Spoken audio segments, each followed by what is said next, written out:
নমস্কার বন্ধুরা, রোজকার মতো আজকেও ফিরে এসেছি আপনাদের মাঝে আমি। তো সকলকে অসংখ্য ধন্যবাদ।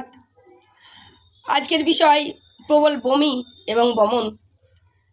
তো এখানে একটা ছোট্ট একটা টিপস নিয়ে আমি আপনাদের মাঝে ফিরে এসেছি। আমার হাতে যে দেখছেন গিমে বা ডরফা, খুব সুন্দর শাকগুলো দেখতে, দেখুন খুব সুন্দর দেখতে শাকগুলো।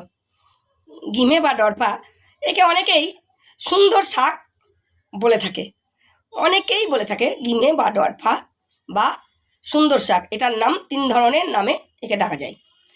তো এর উপকারিতা সম্পর্কে আমি আপনাদের সঙ্গে আজকে শেয়ার করব।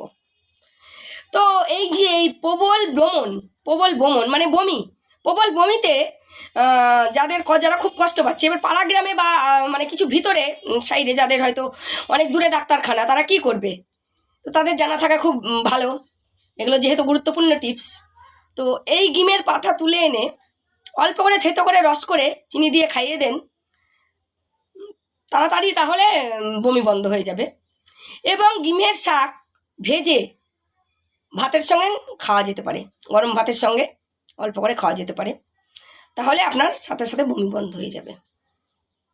এবার 2 ধরনের টিপস আমি আপনাদেরকে বললাম। গিমের শাকের রস অল্প করে চিনি দিয়ে থেতো করে 1 চামচ সেবন করা যেতে পারে বমি বন্ধ হওয়ার জন্য, এবং গরম ভাতের সঙ্গে এটা খেলে সঙ্গে সঙ্গে বমি বন্ধ হয়ে যাবে। আরও অনেক উপকারিতা আছে, আমি বললাম না, পরের পেজে আসবো। ভিডিওটি ভালো লাগলে প্লিজ ফলো করুন, লাইক কমেন্ট শেয়ার অবশ্যই করবেন। নমস্কার, রাধে রাধে, জয় শ্রীকৃষ্ণ।